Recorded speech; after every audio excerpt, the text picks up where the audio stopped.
They poured wine on him in front of 200 people, and what they didn't know would cost them $800 million. The image is instantaneous, a dark arc of liquid catching the chandelier light, a navy sleeve darkening, faces frozen in that half-second between laughter and horror.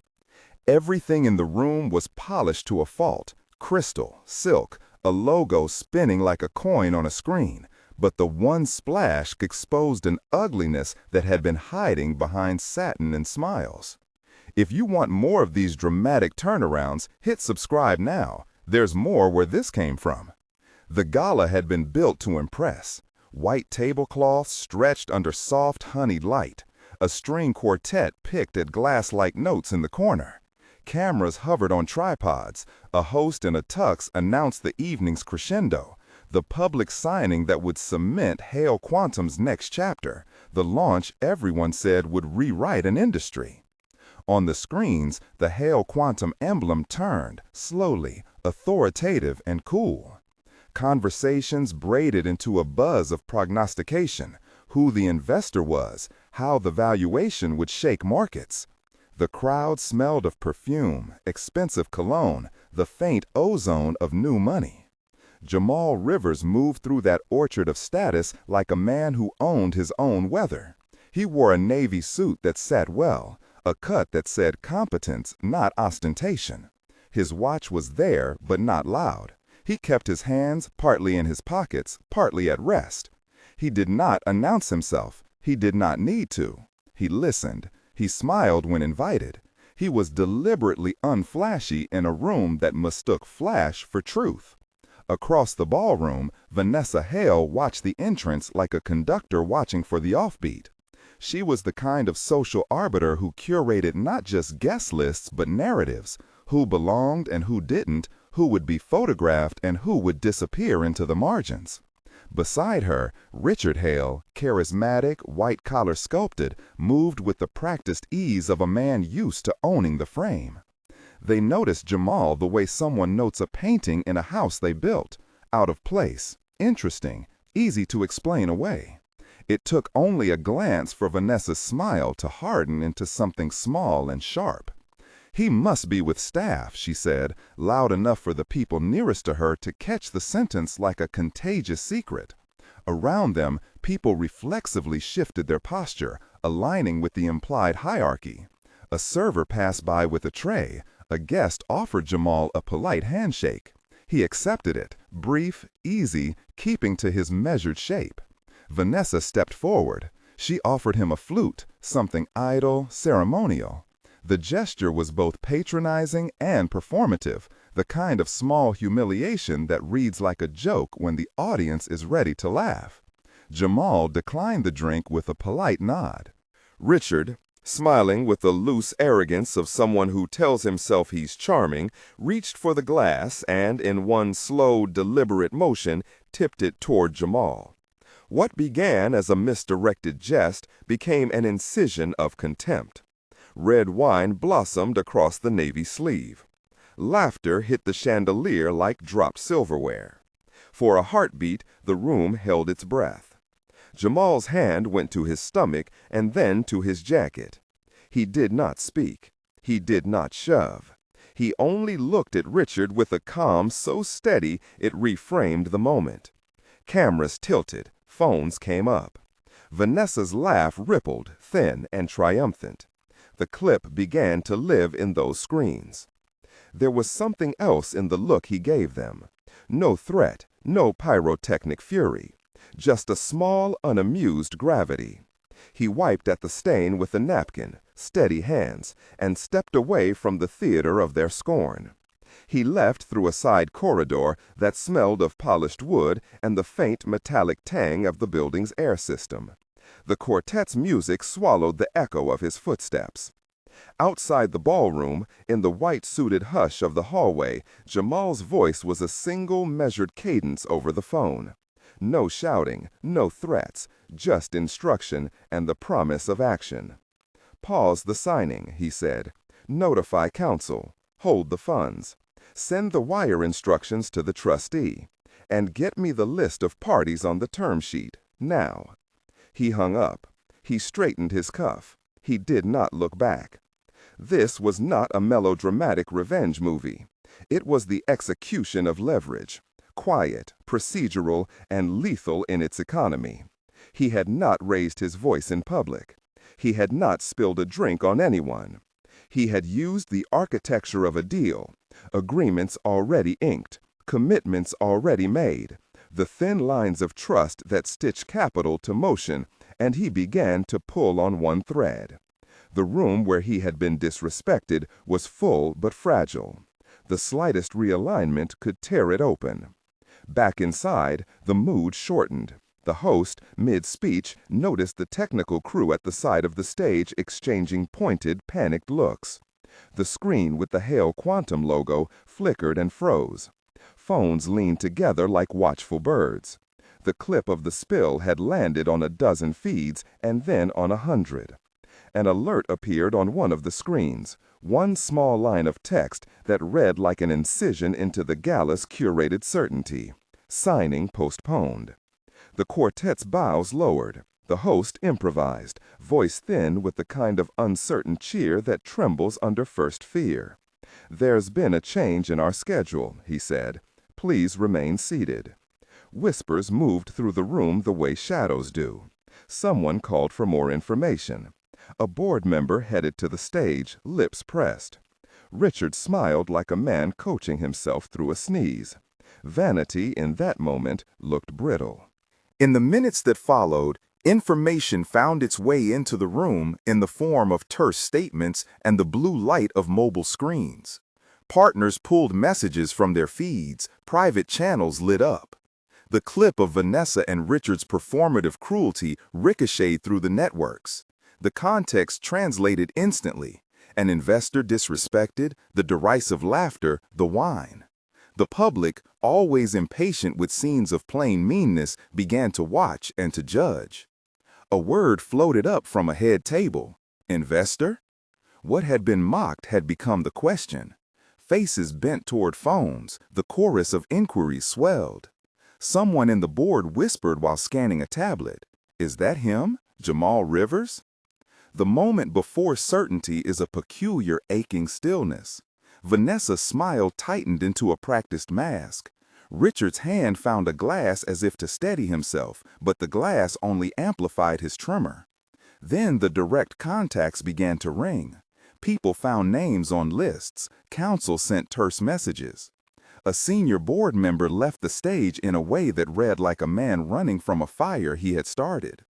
Contracts that had been moments from signature were now under a shadow, for the best of reasons and the worst.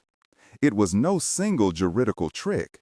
It was the slow, inevitable unraveling that happens when parties who control capital withdraw their consent. Phones multiplied. Screens showed the original clip now with commentary, with slow-motion replays that made the humiliation look worse, more precise. The hostess, mortified, tried to apologize in public terms, the kind of apology that lands thin, like a napkin dabbed on a stain. What the room had assumed about status and belonging cracked like fine porcelain. Respect, purchased and presumed, had no guarantor. Outside the ballroom, the habitual architecture of privilege reoriented. Hail Quantum's scheduled partners began to text one another. A lead fund manager excused himself and left the venue. A key backer texted the board, "Put signature on hold. I want a meeting." The press feeds, hungry for fracture and schadenfreude, smelled blood.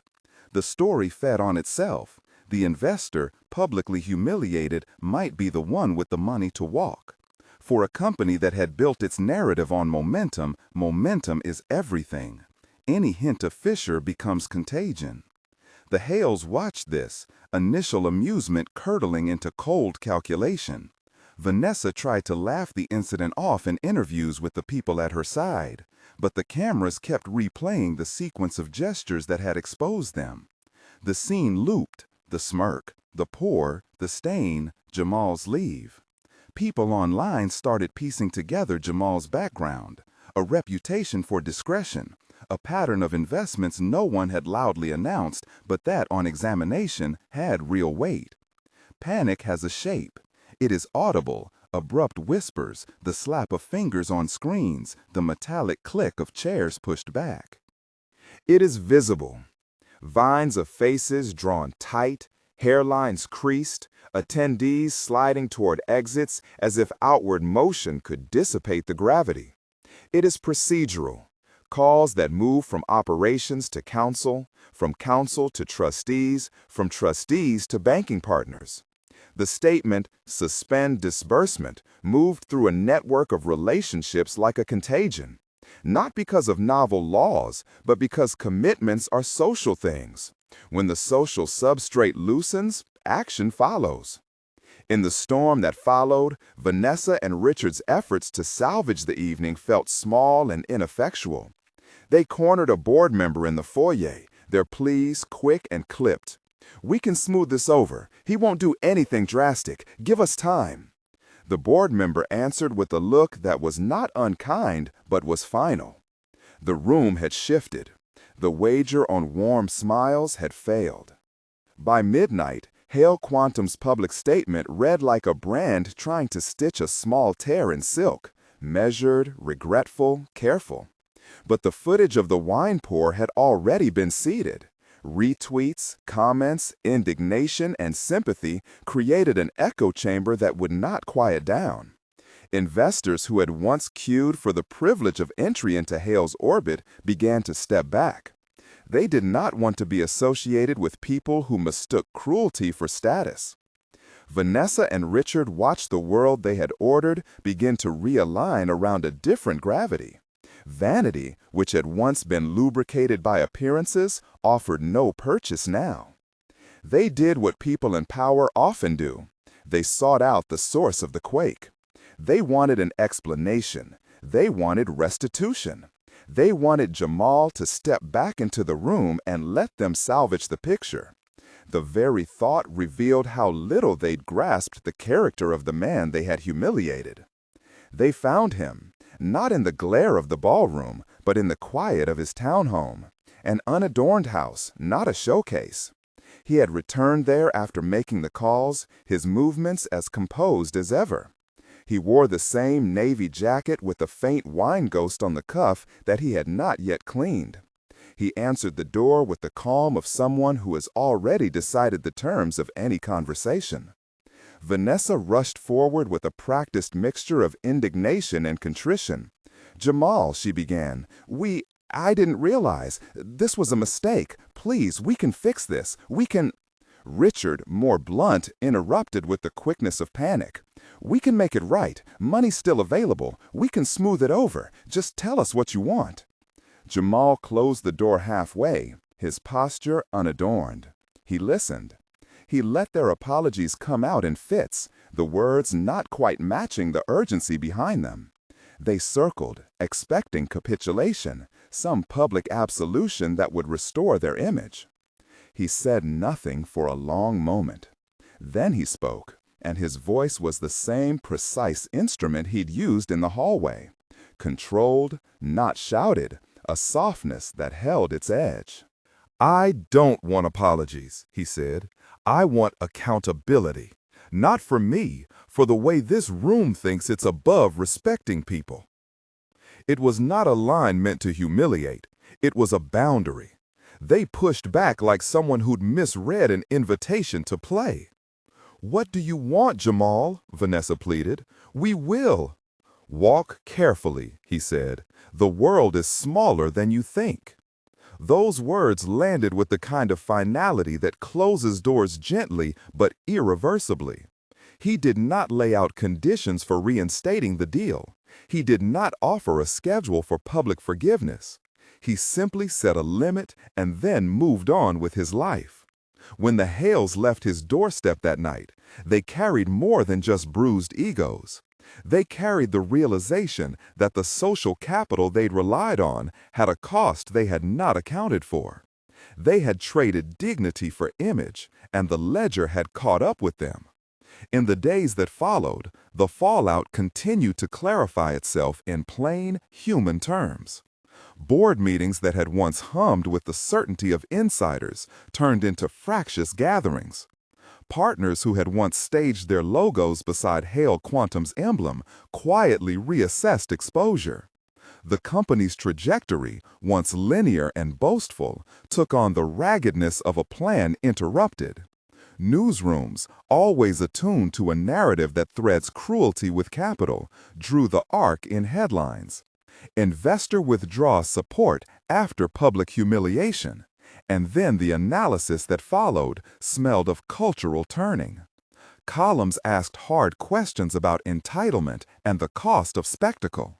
Social feeds, which had amplified the moment of indignity, now carried the story of consequences. Jamal did not court the camera. He let the evidence, his prior investments, the defensible choices of partners, the contractual architecture he was entitled to wield, speak on his behalf. There is a temptation in stories like this to paint a hero with streaks of vengeance, to make them strike down their betrayers in elaborate spectacle. That is not what happened. The rupture Jamal engineered was not dramatic in a comic book sense. It was procedural, a series of small, precise measures that together created a new reality. People who had once assumed they could treat others as less discovered that their assumptions had cost them influence, partners, and, in the currency that truly mattered in that room, credibility. And credibility has a peculiar way of translating into value. When trust thins, valuation shifts.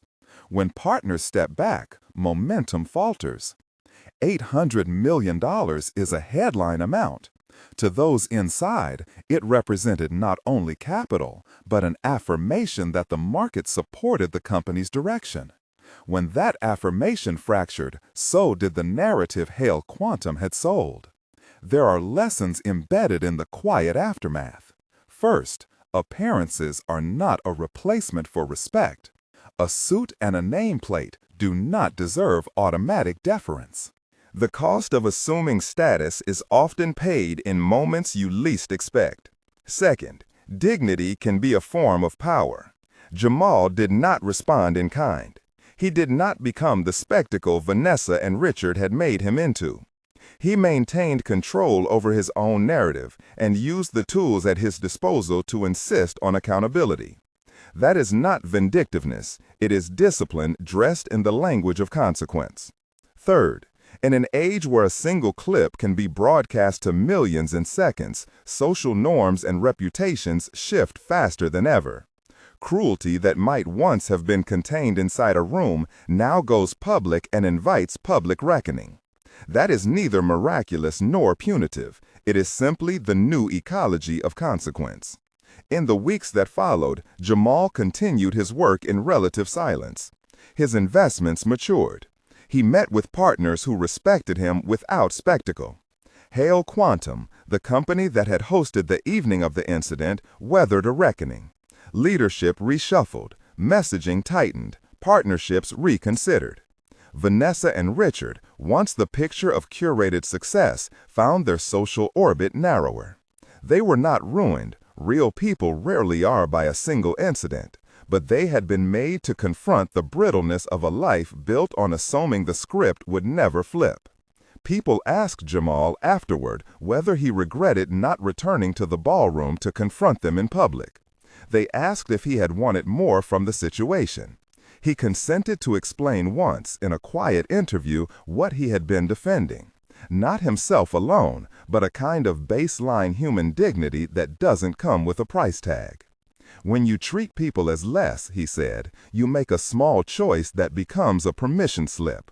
I didn't want to make a spectacle of them. I wanted to change the permission. The moral here is not a neat, moralizing moral. It is a reminder of how social power operates. People use small humiliations to signal belonging and to consolidate advantage. But leverage, quiet, legal, procedural, exists as a counterbalance. It needn't be deployed theatrically to be effective. A single decision, well executed, can redirect a narrative. The story also speaks to the modern condition. Cameras everywhere, judgment instant, networks unforgiving. That ecology creates accountability and also a hunger for spectacle. It demands that we consider what we will tolerate as a culture. Will we continue to laugh at a man's expense when our laughter contributes to his marginalization?